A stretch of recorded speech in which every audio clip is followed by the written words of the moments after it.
Ya. Miren, habíamos quedado en los decretos providencia prohibido, y en el fondo, decreto providencia prohibido es lo mismo, no hay que confundirse, significan lo mismo.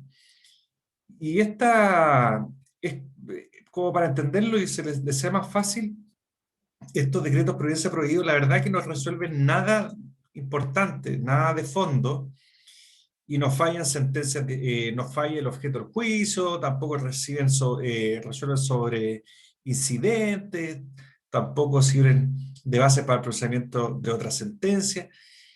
Y lo único que hacen es, tienen por objeto determinar o arreglar la sustanciación del procedimiento. En el fondo, lo que busca es dar curso progresivo a los autos. Los autos como sinónimo de expediente.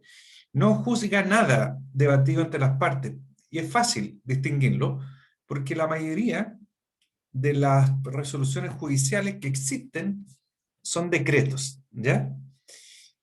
Si se fijan aquí, por ejemplo, yo les voy a mostrar una causa, acá, una causa civil.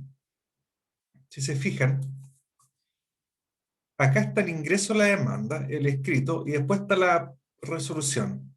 Esto es un simple decreto, porque no está resolviendo ninguna contienda, ninguna discusión entre las partes. Lo único que hace es dar traslado. Se fijan que después hay otra presentación de escrito y hay otra resolución. Y si uno la abre, uno tendría que tener la capacidad de poder distinguir si está resolviendo alguna solicitud que podría generar algún tipo de conflicto entre las partes, alguna discusión, o si no lo genera. Se está viendo el archivo. Y ahí ustedes me tienen que decir, vean,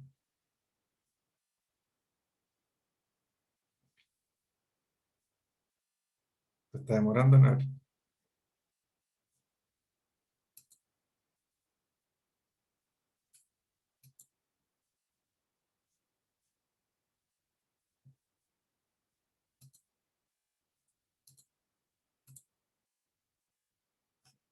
Miren, acá el abogado de la parte mandante presentó un nuevo domicilio. Señaló un nuevo domicilio. Y el tribunal lo que hizo frente al escrito es proveer, téngase presente nuevo domicilio señalado. Ahora yo les pregunto, ¿qué naturaleza creen que tiene esa resolución judicial en base a lo que hemos estudiado hasta el momento? ¿Es un decreto? Fíjense, lo único que resuelve es esto. Al escrito que yo presento, señalando un nuevo domicilio, lo único que hace el tribunal es proveer, téngase presente el nuevo domicilio. ¿Qué será? ¿Un decreto? Ya, pues, díganme. Es de lo más fácil. ¿Qué será? ¿Está decidiendo con esta resolución alguna cuestión debatida entre las partes? Esto. No sería un decreto porque da No. curso a los autos. Por lo tanto, es un simple decreto que no tiene ninguna importancia. Esto es una otra resolución que el tribunal provee traslado. Tampoco no está resolviendo nada, ni el asunto principal, ni un incidente, ni sirve de base para una sentencia posterior. O sea, lo único que hace es para dar curso progresivo a los autos. También sería un simple decreto. Por ejemplo, a ver, acá hay una solicitud, veamos una solicitud y aquí hay una resolución. Veamos qué es lo que proveyó el tribunal. Esto es una solicitud, a ver qué es lo que se presentó. Se presenta un recurso de reposición eh, y veamos qué es lo que proveyó el tribunal. No sé si será la resolución a la reposición o a otro escrito, porque a veces están medio mezclados. El tribunal proveyó extensa el mérito de auto. Aquí tampoco está resolviendo nada. Simplemente está haciendo presente algo. A ver, esto sí, un escrito, una solicitud que indica. Veamos cuál es la solicitud que se hizo. Fíjense, se dé curso progresivo a los autos dando traslado para replicar. Cuando uno presenta una demanda, el tribunal da traslado, después el demandado contesta y después viene un traslado para replicar. Y eso es lo que está pidiendo el abogado, que se dé traslado a la réplica. Y lo que prohibió el tribunal, a ver,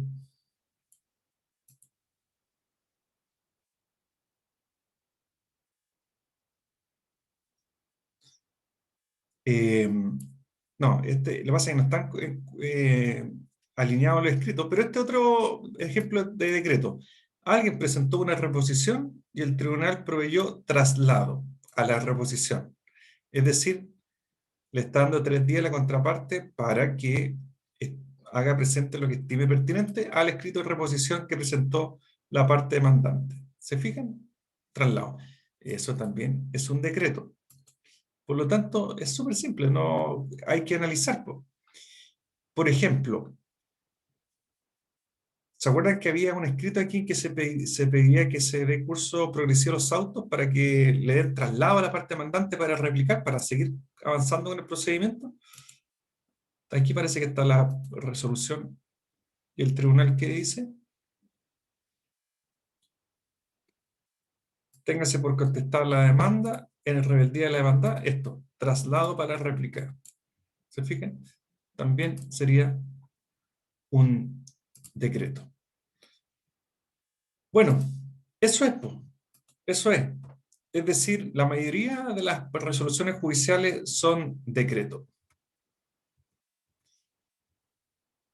Hasta el momento vimos esta clasificación, que era la más importante, de acuerdo a la naturaleza jurídica, y nos habíamos quedado en esta clasificación, que es la número quinta. Aquí está la 1, 2, 3 y 4, que ya lo mencionamos, y esta es la que nosotros tenemos que tratar de entender previo las clases que le hice de las sentencias definitivas e interlocutorias, porque esas son las que en el fondo son importantes para lo que es el cumplimiento. No sé si yo cuando le hablo del cumplimiento, ¿saben de qué estamos hablando? Esa es la pregunta. Porque si no voy a estar hablando y no van a entender a qué me refiero.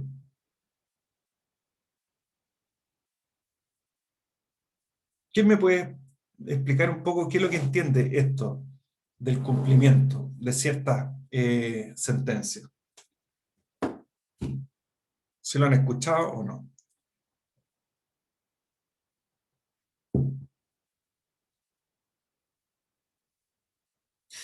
Pero miren, si no es complicado, nosotros estamos estudiando el artículo 158, por eso pasamos a estudiar la sentencia definitiva e interlocutoria.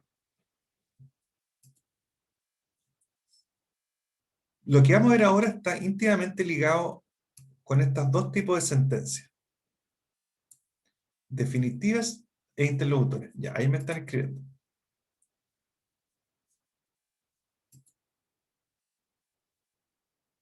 Que no puedo ver lo que me escriben, porque como estoy compartiendo pantalla... Ahí sí. Yo no me acuerdo de verdad. Está bien, pues, pero está bien que me digan eso.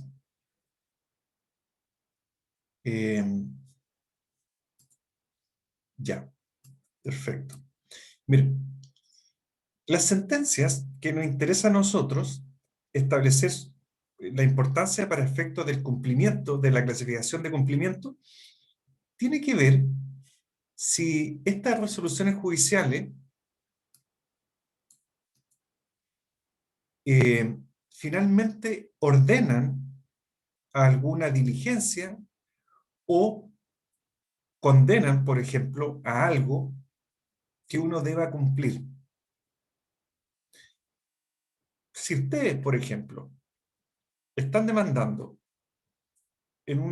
por una suma de 1.000.000 de pesos por indemnización de perjuicio, durante el procedimiento se van a dictar diversas resoluciones judiciales, pero hay una que es la más importante, que va a ser la sentencia definitiva. ¿Ya? Para entender eso,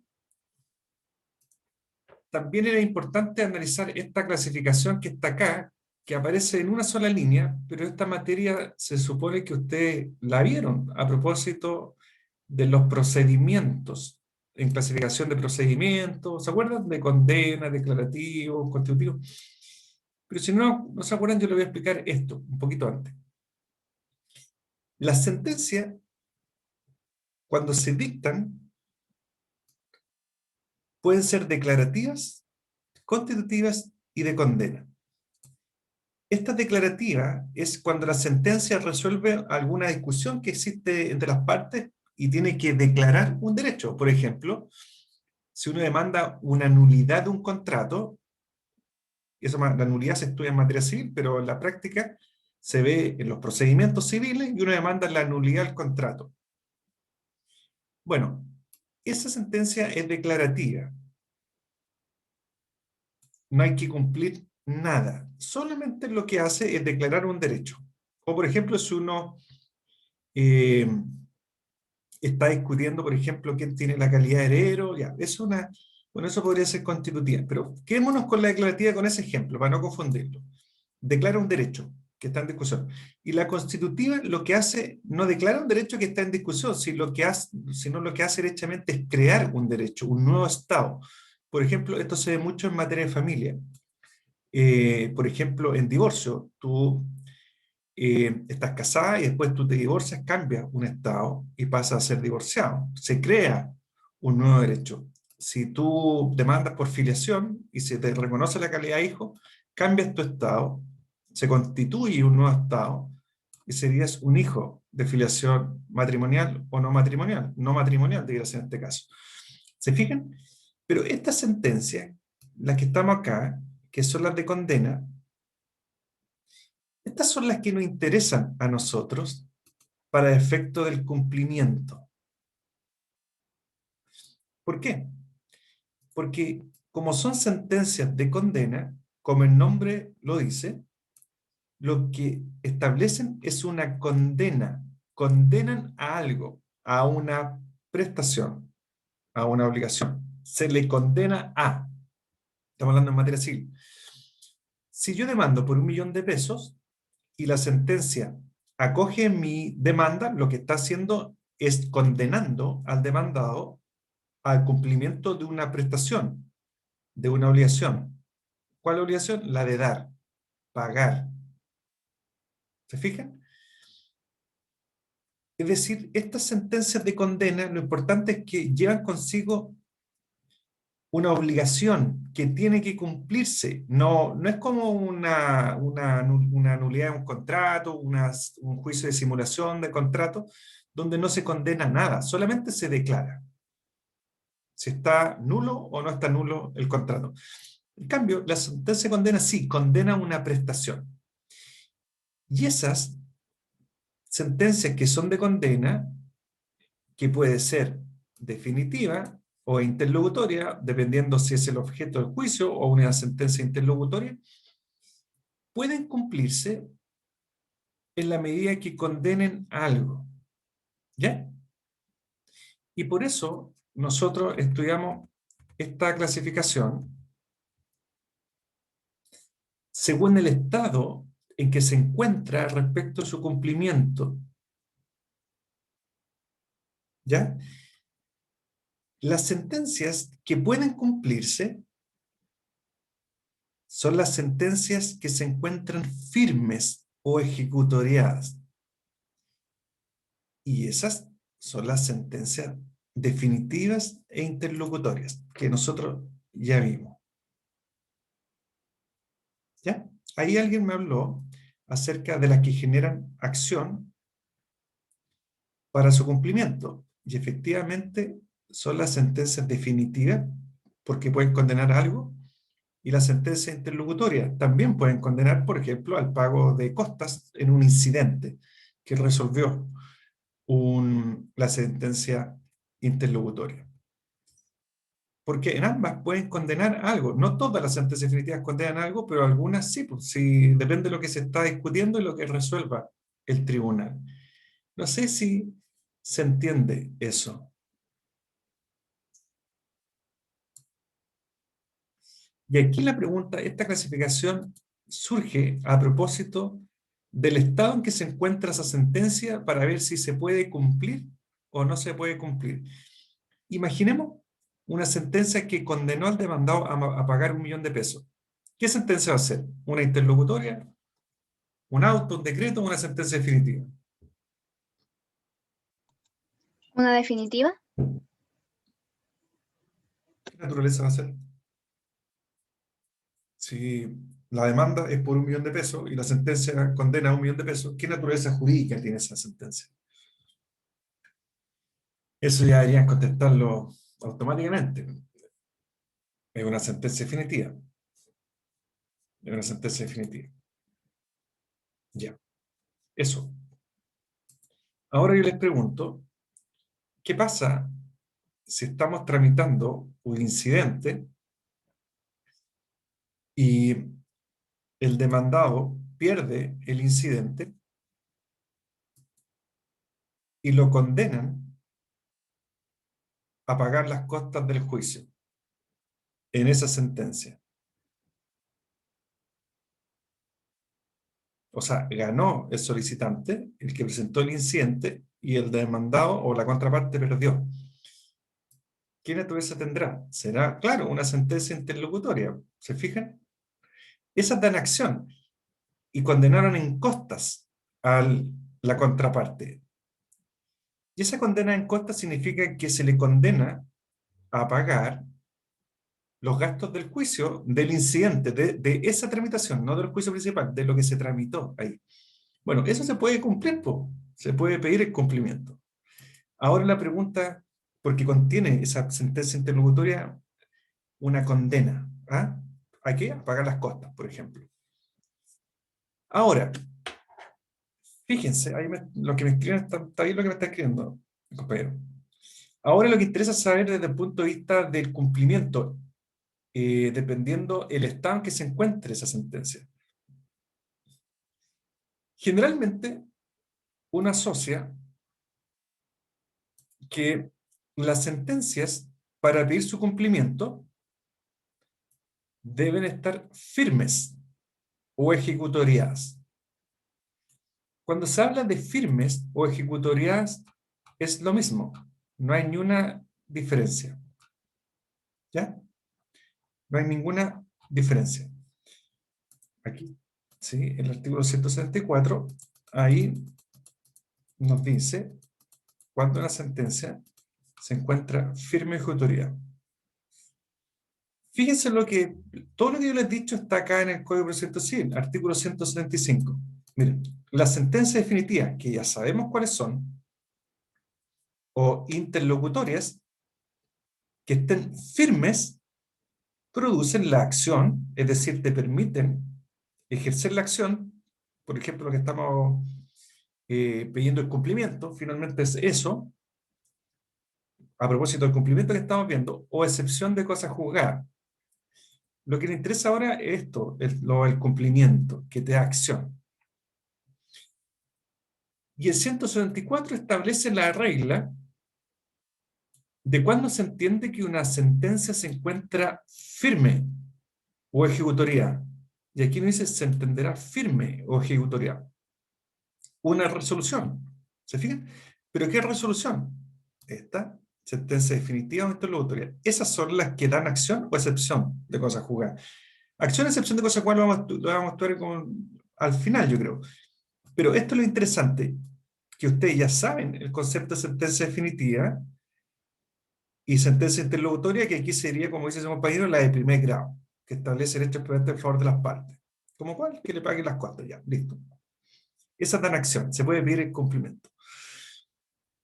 Ahora, aquí vamos a encontrar dos tipos de sentencias que pueden cumplirse.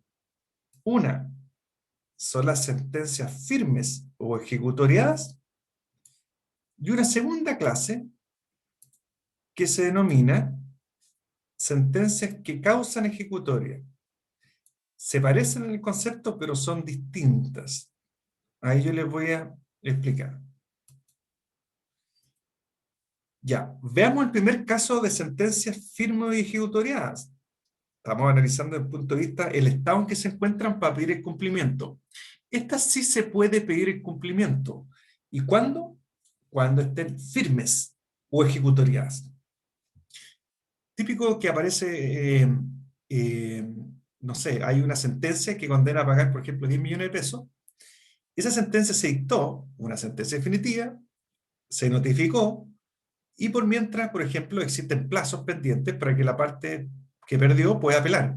Esa sentencia es el ejemplo más básico para entender que no está firme y ejecutoriada. ¿Por qué? Porque hay recursos que están pendientes. Todavía no está firme.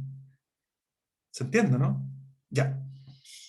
Estas sentencias firmes y ejecutoriadas, la forma de estudiarlo, la forma más fácil, es distinguir si no proceden recursos en contra de la sentencia. Acuérdense que puede ser definitiva o interlocutoria.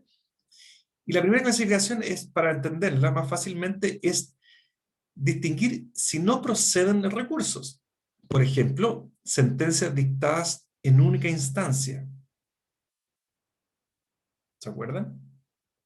Los de menos de 10 UTM, juicio venida cuantía. Ya, lo que ustedes tuvieron en cuantía ahora cobra importancia. Si no proceden recursos, o por ejemplo, en ese procedimiento nos dice que esa sentencia es inapelable, por ejemplo, y que no procede ningún tipo de recurso. Ya. Fíjense cuando esa sentencia adquiere el carácter de firme o ejecutorial. Estamos en el caso de que esa sentencia no proceda en el recurso. ¿Por qué? Porque la ley lo dice o porque es un procedimiento de única instancia. Ahora la pregunta es, bueno, si no procede en el recurso, ¿cuándo se puede pedir el cumplimiento? En otras palabras, ¿cuándo va a estar firme y ejecutorial? Lo único que se exige es que esa resolución, esa sentencia definitiva o interlocutoria, tiene que estar notificada a las partes. Es decir, desde que se notifica. ¿Y cómo se va a notificar? Va a depender del tipo de resolución. Y eso lo vamos a ver en la medida que estudiemos notificaciones, que es la materia que sigue.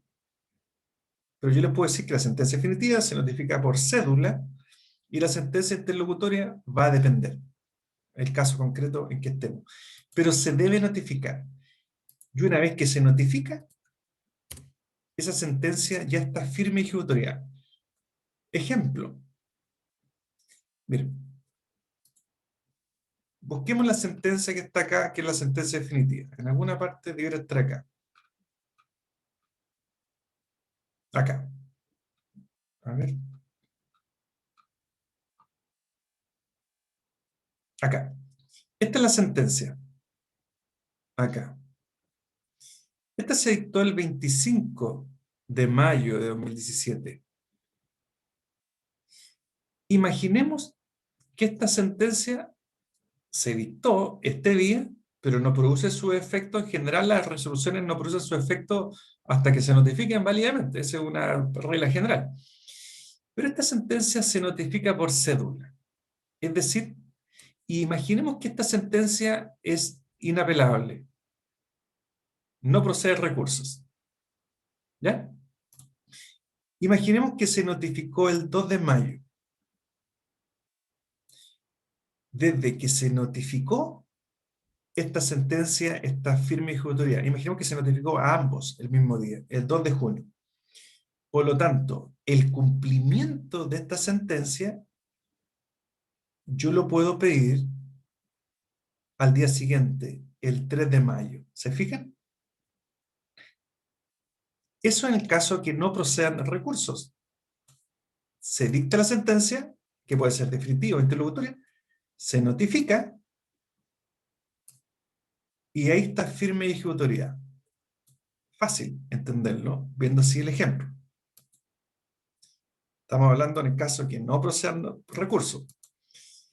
Y aquí es donde genera un poco, cuesta entenderlo porque no han visto recursos de apelación, pero yo se los voy a explicar. La segunda hipótesis. es el caso en que procedan recursos, que es el ejemplo que está acá. Se fijan, acá hay una sentencia, aquí se notificó, aquí también hay una notificación, seguramente fue la contraparte, y acá hay un recurso de apelación. En ese caso, si procede el recurso, nuevamente tenemos que hacer una distinción.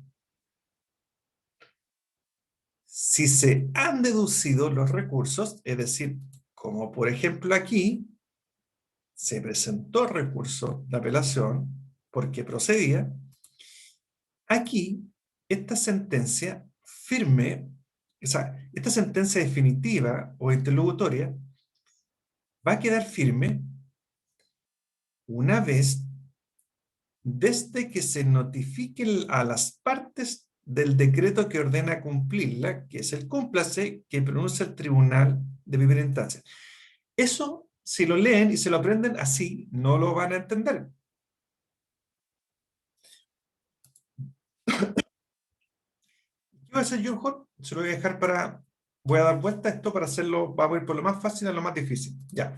Dejemos esto pendiente en el caso de que si se han deducido los recursos.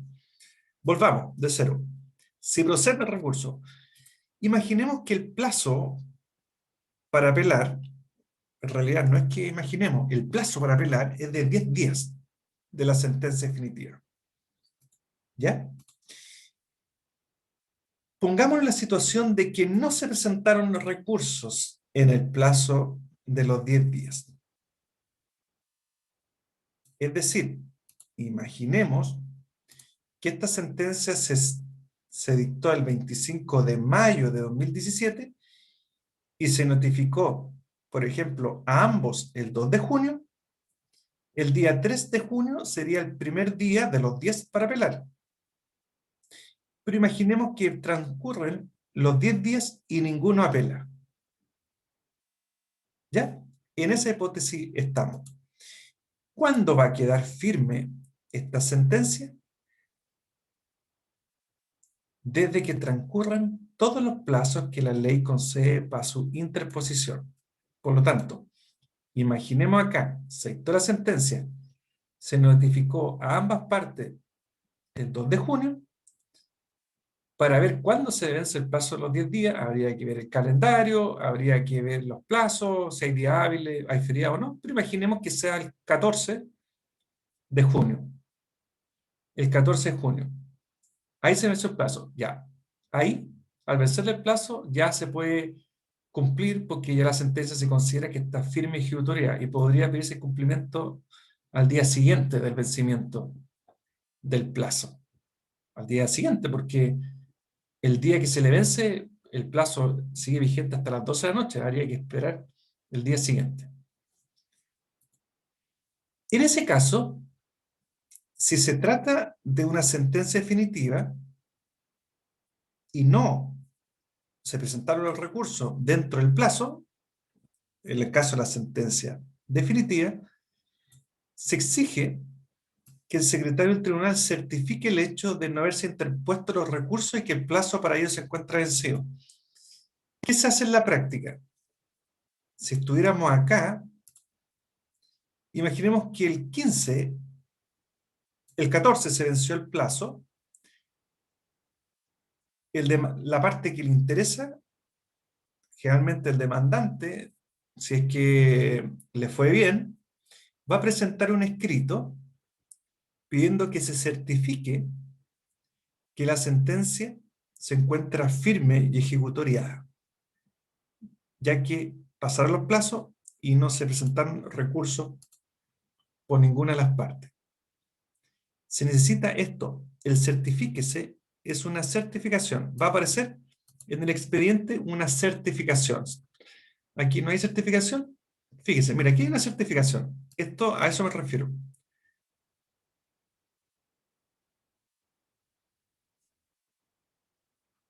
Ah, no, no dice nada acá. Capaz que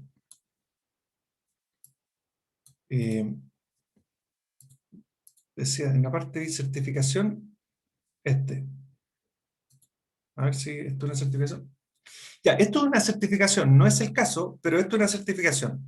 Aquí el secretario debiera decir, certifico que la sentencia la sentencia definitiva se encuentra firme y con autoridad, ya que los plazos para presentar recursos no se vencieron y no fueron presentados. Esto es una certificación.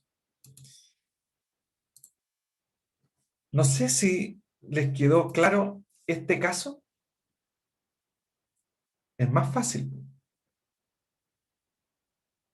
¿Se dan cuenta, no? Fíjense, vuelvo para atrás para no perdernos. Tienen que ser sentencias. ¿Qué se considera sentencia de firme y autoridad? ¿Cuándo? Si no procede el recurso, desde que se notifica. ¿Qué pasó aquí? Se borra a las partes la sentencia. Listo. Eso es.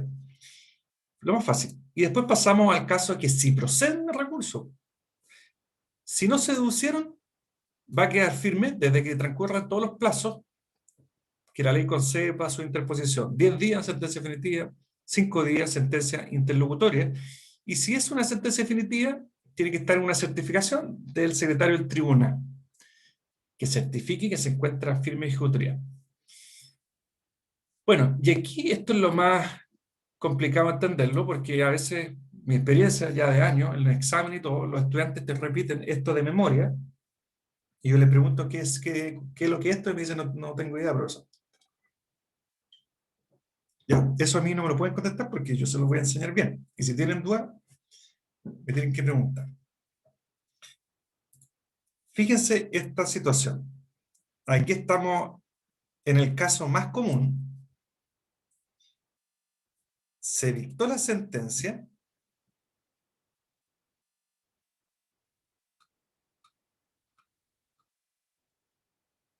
Acá. Se notifica a una parte, se notifica a la otra parte.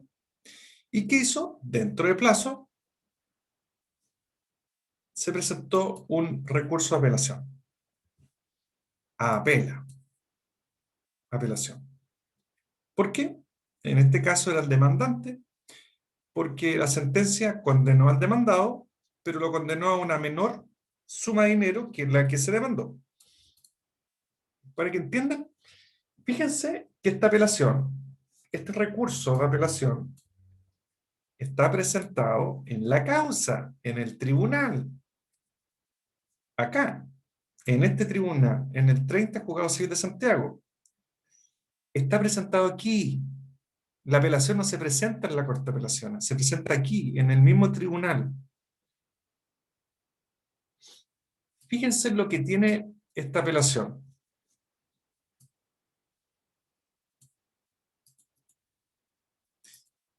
En la petición ustedes van a afinar, que la petición del escrito, se van a fijar cuál debiera ser la tramitación. Miren, o sea, estoy pensando que el escrito de apelación está bien hecho.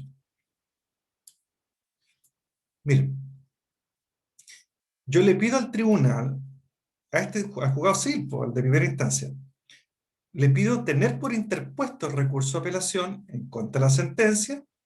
Fíjense lo que yo le pido. Concederlo. Que te conceda la apelación. No estoy pidiendo que me acoja la apelación. Pareciera que fueran palabras similares, pero no lo son, procesalmente.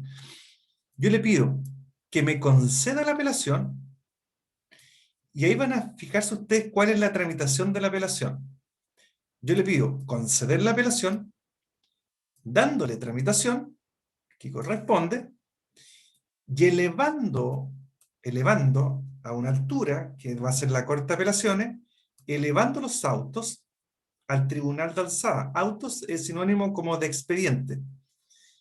Elevando los autos al tribunal de alzada correspondiente, que va a ser la Corte de Apelaciones de Santiago en este caso, para que esta, es decir, la Corte de Apelaciones, conociendo del recurso de apelación, enmiende la Corte de Apelaciones con arreglo de derecho la resolución recurrida, que en el fondo la sentencia que dictó este tribunal, por las consideraciones expresadas, confirmando, en otras palabras, el fallo, pero con declaración, es decir, que se confirme que se condenó al demandado, pero esta declaración significa que se aumente el monto.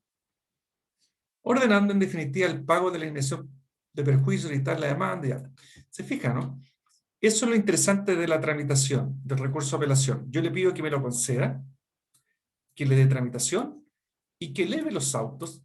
Antiguamente se llevaban fotocopias del expediente a la Corte de Apelaciones y ahora no, ahora se envía todo digitalmente. Y quien va a conocer y quien va a fallar el recurso de apelación va a ser la Corte de Apelaciones. ¿Quién? El Tribunal de Alzada. ¿Ya? Todo esto lo tengo que explicar para que se entienda cuando está firme y ejecutoriada una sentencia que se apeló, es decir, que se presentaron recursos para explicar esto, porque si no es imposible que lo entiendan. Ahora la pregunta es, ¿cuándo esta sentencia va a estar firme y ejecutoriada? ¿Qué va a pasar? Cuando yo presento la apelación, que me imagino que esta debiera ser la resolución, todavía no, a ver si es esta, tampoco, entonces debiera ser esta, acoge apelación, está mal ocupada la palabra, debiera ser conceder. Ya, fíjense, esto es lo que provee el tribunal al escrito que yo, a la apelación. Dice, téngase por interpuesto el recurso de apelación por la parte demandante en contra de la sentencia definitiva de fecha tanto tanto, que rola focas tanto tanto, focas, hoja. Y esto es lo interesante. Se concede en ambos efectos. ¿Qué significa en ambos efectos? Que se suspende la causa hasta que se resuelva por la Corte de Apelaciones el fallo. Y en consecuencia, elévense los autos ante la Ilustrísima Corte de Apelaciones de Santiago para su conocimiento y resolución. Esto es lo último que va a haber en el expediente de primera instancia, porque esta sentencia definitiva, si se apela, se suspende y se envía todo a la Corte de Apelaciones. ¿Cuándo se envió? El 21 de julio de 2017. El 21 de julio de 2007. Y aquí se fijan que hay un certificado de remisión donde aparece que se remitieron la apelación y la causa se envió a la Corte de Apelaciones. Y se fijan, la última resolución fue el 13 de abril de 2018, perdón, el 25 de julio, que es una resolución interna principalmente, que consta que se remitió el expediente a la Corte de Apelaciones. Y fíjense que del 25 de julio al 13 de abril no hubo ninguna gestión. ¿Por qué? Porque se suspendió la causa. Esa sentencia no se puede cumplir porque no está firme y hay una apelación que está pendiente. ¿Se fijan? Y en todo este intertanto, desde el 25 de julio del 2017 al 3 de abril de 2018, se abrió una causa en la Corte de Apelaciones y aparecería esto mismo, o sea, esta misma tramitación, pero solo de recurso de apelación. En vez de estar acá, va a aparecer Corte de Apelaciones de Santiago y va a aparecer un escrito acá que va a ser la apelación y después va a estar la sentencia de la apelación. O de otra carpeta electrónica de la apelación. Y después, imagínense, casi 10 meses después, la Corte de Apelaciones falló. Falló. Y ahora lo que hace la Corte de Apelaciones es, a través del fallo, devolver el expediente con su sentencia al tribunal de primera instancia, que es este. ¿Para qué? Para que se cumpla lo que se resolvió en el Tribunal de Alzada, es decir, la Corte de Apelaciones. Imaginemos que la sentencia de la Corte de Apelaciones ordenó, confirmó el fallo y acogió la apelación de la parte demandante y subió de 1 millón a 2 millones de pesos la indemnización. Eso lo resolvió la Corte de Apelaciones. ¿Y qué hace la Corte de Apelaciones? Remite el expediente de vuelta al Tribunal de Primera Instancia para que se cumpla lo que resolvió la Corte. ¿Se fijan? Y por eso, acá nos dice esta parte, dice, queda firme la resolución desde que se notifique a las partes del decreto que ordena cumplirla, el cúmplase, que pronuncia el Tribunal de Primera Instancia. Esto es esto. Llegó el expediente al Tribunal de Primera Instancia y hay una orden del Tribunal de Alzada de la Corte de Apelaciones que debe cumplirse lo que resolvió la Corte de Apelaciones y se remite para su cúmplase. ¿Y qué es lo que hace el Tribunal de Primera Instancia? Cuando recibe el expediente, dicta una resolución. Simple. Fíjense lo que dice acá. Llegó el expediente de la Corte de Apelaciones y el Tribunal de Primera Instancia dice, por recibido los presentes autos, recibió el expediente y la sentencia de la Corte de Apelaciones y sus documentos, y aquí dicta esto. Dice, cúmplase. Cúmplase lo que dijo la Corte de Apelaciones, que confirmó el fallo, y dice, cúmplase. Eso, es un cúmplase. Y ahora les pregunto, ¿esta es una resolución? Este cúmplase. Este simple cúmplase, ¿qué naturaleza jurídica tiene? No es una sentencia definitiva, no es una sentencia interlocutoria, no es un auto, es un decreto. Y este decreto, como toda resolución, se notifica. Y desde que se notifica este cúmplase, que dictó el Tribunal de Primera Instancia, la sentencia se encuentra firme y ejecutoria. ¿Se fijan? Todo lo que tuve que explicar para que se entendiera esto. No sé si alguien me pudo seguir y si entendió, si tiene alguna duda respecto a esta materia, ¿Profe? que yo creo que la mayoría, o la mitad, yo creo que no la entendió. Si me puso atención, yo creo que entendió algo. Por eso les quiero preguntar, pues, porque es más fácil que me pregunten y yo les comento. Profesor, una compañera tiene una duda, Antonia. Antonia Sandoval me dice, ¿me escucha? No, ¿Profe, me escucha? no escuché. ¿Qué pasó? O capaz que la tengo silenciada. ¿O no? Me están Habló hablando, ¿no? recién. Que no. Sí, habló recién, le dijo, profe, ¿me escucha? Parece que me están hablando, ¿no? ¿O no?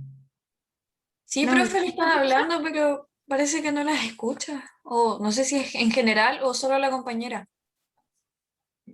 No. ¿Dónde, si alguien me puede escribir aquí, dónde puedo Ah, activar el audio? Porque al parecer me están hablando. No escucho a nadie, esa es la verdad. En el Zoom, capaz que estén silenciados y ¿dónde los podré? Los participantes puede ser. Ahí sí, pues, lo estoy escuchando. ¿Por qué lo estoy escuchando ahora? A ver, hábleme otra persona, cualquiera. ahora sí, profe. Ahora sí. Chuta, ¿y qué pasó? Algo. O alguien algo pasó raro. Oh, O puede ser. ¿escucha algo, profesor, o no? Sí, ahora estoy escuchando perfecto. O parece que yo tenía el micrófono del computador apagado, pero ustedes me escuchan, pero yo no. Seguramente aquí se sí. desactivó el volumen, profe, porque nosotros sí la escuchábamos. Ya, Entonces, no. claro. Ya, ahora pregúntenme todo. Tenemos 10 minutos. Pucha, que lata que no la escuché, pero tampoco creo que me hayan preguntado tantas cosas, así que pueden preguntarme. Profe, Ya, dígame. Antonia Sandoval. dos consultas. La primera, no importa si la resolución de la Corte es favorable o no a la sentencia ya dictada. ¿Va a seguir Eh, siendo firme y ejecutoriada? Sí, pues, da lo mismo lo que resuelva el tribunal, pues. Por ejemplo, si te confirma el fallo, eh, tú puedes cumplirla desde que se dicta el cúmplice por el tribunal de primera instancia. Imaginemos que tú demandas por 10 millones de pesos y el demandado apela y la Corte de Apelaciones revoca el fallo y condena al demandante, pues que en el fondo el demandante perdió la causa y lo va a condenar con costa y todo, porque en el fondo revocó toda la sentencia y tú al otro día tú puedes pedir cumplimiento y que te paguen las costas, todo, de juicio. Eh, Va a depender de lo que diga la Corte de Apelaciones. Pues, o sea, si, es que acá lo interesante tiene que ver con que esa sentencia de acción de cosa juzgada, porque si es una sentencia que no ordena nada, no hay nada que cumplir, pues. O sea, ya imaginemos, a ver, esto es para todas las materias, no solamente para derecho civil. No sé, ya imaginemos, a ver, si contiene algún trámite que deba cumplirse posteriormente, no solamente pedir cumplimiento de algo, imaginemos, es que no quiero meterme en materia de familia, pero por ejemplo en materia de familia, una sentencia que declara el divorcio es una sentencia constitutiva, no es de condena, pero fue un divorcio unilateral y el demandado se opuso y se apeló y después se dicta el cúmplase.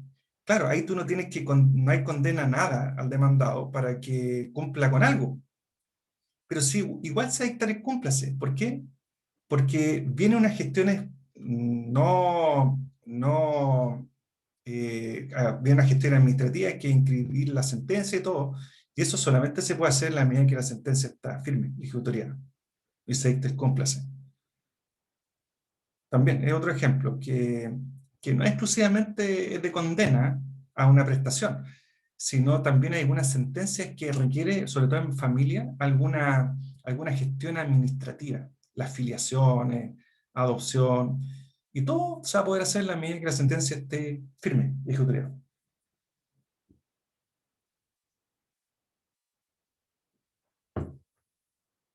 ¿Qué más? Profe, también fui otro compañero. Pero pregunta. No recuerdo bien si los recursos que procedían por la Corte Suprema, pero de haber otro recurso, una vez que esté el cúmplase de ese recurso, estaría firme y ejecutoriado. Es que ahí cuando, mira, lo que pasa es que, a ver, no sé, yo entiendo su pregunta, porque usted me dice, yo creo que se está imaginando que se dicta una apelación, después se resuelve y después uno pueda seguir presentando recursos, ¿cierto? Y Eso, llegar a la Corte Suprema y que pueda estar todavía pendiente sí. La sentencia, que esté firme. No, no se genera eso, porque imaginemos que en la apelación, yo apelo, es buena la pregunta, porque eso en materia no tendría por qué saber, pero yo le voy a explicar. Hay una sentencia definitiva. Proceden recursos, se presentan, y se presenta la apelación y se va a la Corte de Apelaciones. La Corte de Apelaciones puede fallar, ¿ok? Puede confirmar ese fallo. Y lo que estaría pendiente es que remitan los antecedentes a la Tribunal de Primera Instancia para el cúmplase, ¿no es cierto? ¿Estamos bien o no? Sí, Pero puede pasar que ese fallo de la Corte de Apelaciones también es impugnable. Por ejemplo, por un recurso de casación. Y el fallo de la Corte de Apelaciones también es impugnable. No termina ahí. No termina esto con la segunda instancia. ¿Y qué podría pasar? Que ese fallo de la Corte de Apelaciones también sea perjudicial para el demandado. Y el demandado, dentro de los plazos legales que tiene para presentar el recurso de casación, va a presentar ese recurso de casación. Por lo tanto, esa sentencia no puede la Corte de Apelaciones ordenar su cumplimiento porque todavía hay un recurso pendiente ante ella y por lo tanto no va a remitir nada al tribunal de primera instancia. ¿Se fijan? Por lo tanto, nunca se va a dictar un cúmplice ordenado por la Corte de Apelaciones estando pendiente un recurso presentado en contra de la Corte de Apelaciones, porque eso se va para la Suprema. ¿Se fijan? Y ahí tendría que... ¿Y cuándo se va a poder cumplir? Cuando terminen todos los recursos. Todos. Po, hasta lo que se falle en la Corte Suprema.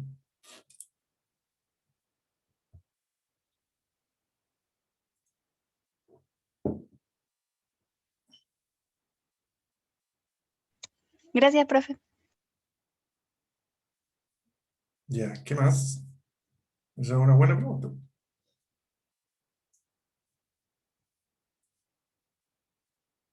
¿Alguna otra más? A ver qué decía el chat. Yo creo que no los muteé a ninguno. Yo creo que era que tenía mi notebook, el botoncito donde está parlante como en silencio, lo tenía apretado. Y yo no lo escuchaba, pero sí ustedes me escuchan a mí. Eso era. Profe, un compañero está escribiendo en el chat. ¿Qué dice, profesor? ¿Qué nos asegura que el demandante ocupa la consolidación? Nadie nos asegura. Nadie. Porque si la obligación de dar, es decir, una obligación de pagar una suma de dinero, no te pueden asegurar que te van a pagar, porque eso va a depender si la persona tiene o no dinero o bienes para pagar. Y la fuerza pública, que en el fondo es Carabineros de Chile, si tú no tienes plata, no te va a agarrar del cuello y exigir que pagues. Po. Hay dos opciones. La persona paga voluntariamente o si no paga en dinero, imaginemos que una sentencia que condena una suma de dinero, si no paga voluntariamente, tú tendrías que iniciar un juicio ejecutivo para lograr a través del embargo de sus bienes y posteriormente el remate de ellos, obtener el pago. Pero tampoco te asegura nada de eso, porque si la persona no tiene bienes, y no tiene plata, y no tiene bienes, hasta ahí no más llegamos. Por eso, da lo mismo el procedimiento como nos fue. Siempre lo importante es, antes de demandar, asegurarnos de que esta persona es solvente. Está hablando en un juicio en que tú estás demandando dinero. Porque si no tiene nada esa persona, ¿para qué te vas a desgastar inútilmente, perder tiempo, perder dinero, abogado, si finalmente nunca vas a poder obtener el pago de la deuda o de la indemnización condenada? Imposible. O otra pregunta que uno podría hacer, pero entonces no hay que demandar. No, yo no demandaría. Si la persona no tiene nada, ¿para qué lo voy a demandar? Pues si nadie se va preso por deuda en un juicio ordinario, materia civil, nadie. Por eso los bancos prestan plata a los que tienen bienes nomás, pues. ¿Y cómo se aseguran que le van a pagar? Con hipoteca, con prenda, confianza.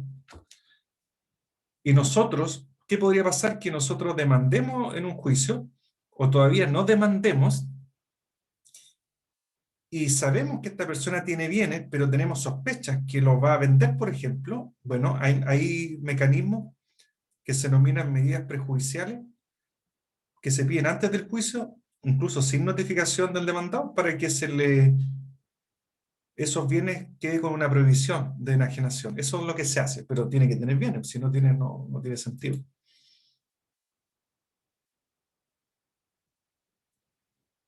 Bueno, cuando se declara la quiebra, ahí hay un proceso de liquidación de las deudas, de todo, pero eso es un proceso ya comercial. Pero la quiebra generalmente se asocia a la empresa. Una persona natural, ¿qué se va a declarar en quiebra?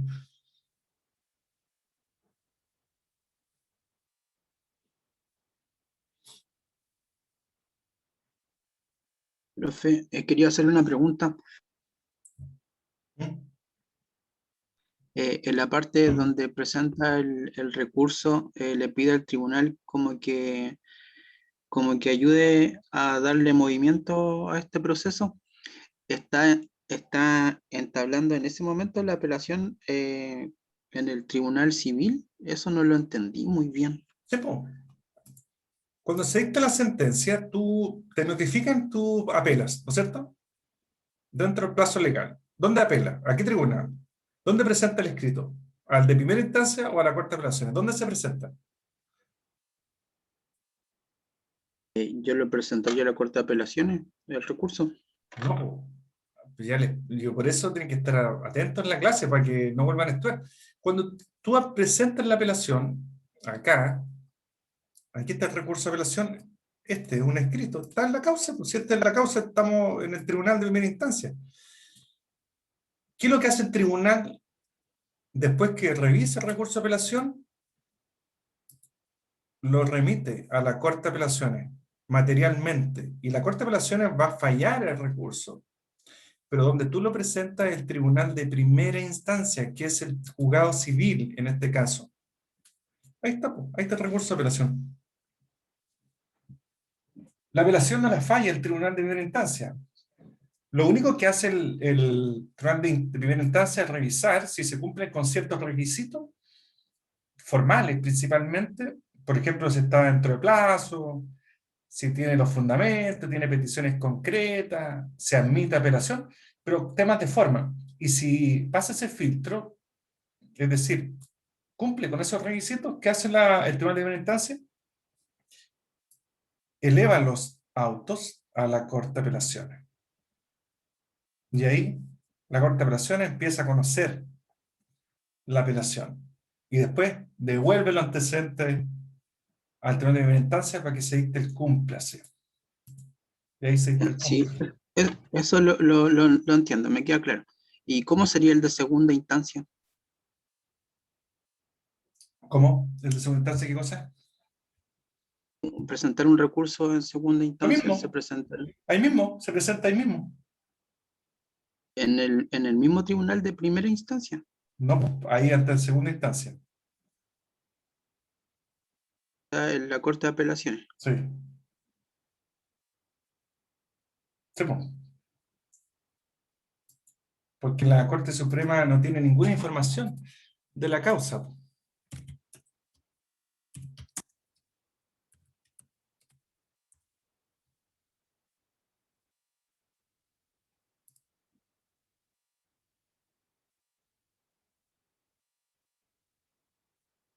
Y, Profe, y lo último, la última pregunta. Cuando interpone el recurso en la primera instancia, dice que se conceda en ambos efectos. ¿Eso se asemeja a la orden de no innovar o es diferente? no, la orden de innovar, pregúnteme nueva que estoy justo buscando algo. Dígame, pregúnteme nueva, a ver. Cuando presentó el escrito al tribunal de primera instancia, ¿Ya? le solicita que le conceda en ambos efectos el No. tema de... O sea, no es que uno pide que te conceda la apelación y que eleve el expediente al tribunal de segunda instancia. Y quien decide si es de apelación en ambos efectos o en el solo efecto volutivo es la propia ley. ¿Ah? Así que eso no queda a criterio del tribunal. Y va a depender la naturaleza de la resolución. Si suspende o no el procedimiento o si no se suspende. Y eso va a quedar pendiente porque después vienen las que se... Eso que me está preguntando usted es justo esto que viene a continuación, que no lo hemos visto, por eso pueden estar un poco confundidos. Que es las que causan ejecutoria, que se la podría explicar la próxima clase, que eso tiene que ver con el tema de los efectos. ¿Ah? Por eso quizás quedó pendiente eso. Ya, sí, es que la duda que tenía, que si los efectos tenían relación con la orden de no innovar. Es que la orden de innovar es algo que tú pides en la Corte de Apelaciones, ¿ah? Que es, no, o sea, tienen alguna similitud, pero es distinto, es distinto. cuando tú, por ejemplo, si tú quieres presentar un recurso de protección, el recurso de protección no suspende el acto que se está vulnerando, pero ahí tú puedes pedir orden de no innovar. Es como una petición que tú le haces a la Corte de Apelaciones, que mientras está conociendo, pero eso ya es la Corte de Apelaciones, ni siquiera es el tribunal de primera instancia. Ahí tú le pides orden de no innovar. ¿Y qué hace el tribunal? Va a depender si procede o no la orden de innovar, que no tiene que ver con la apelación. Cuando hablemos de efecto evolutivo, efecto suspensivo, exclusivamente se habla acerca de la apelación, ¿ya? En cambio, la orden de innovar tiene que ver con un efecto que es a solicitud de parte, ni siquiera está en la ley, a solicitud de parte, y ahí el tribunal tendrá que analizar lo que se está solicitando y puede concederte como no concederte la orden de no innovar. Va a depender de la materia que se está discutiendo.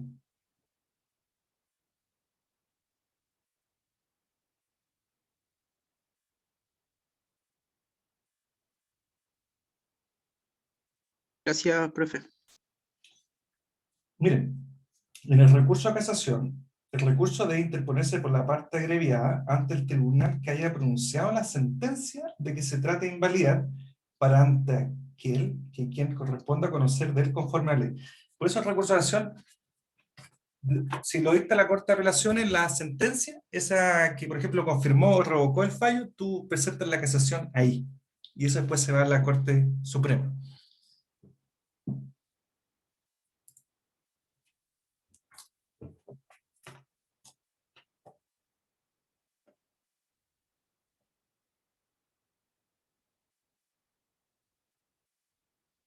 ¿Qué más?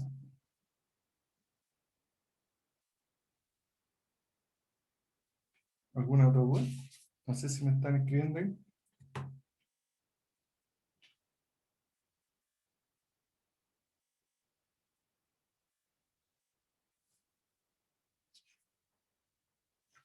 Ya.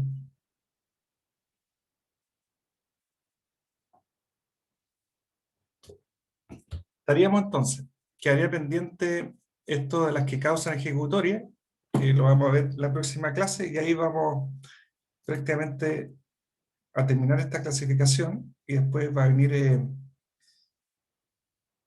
los requisitos, las sentencias, la sentencia interlocutoria.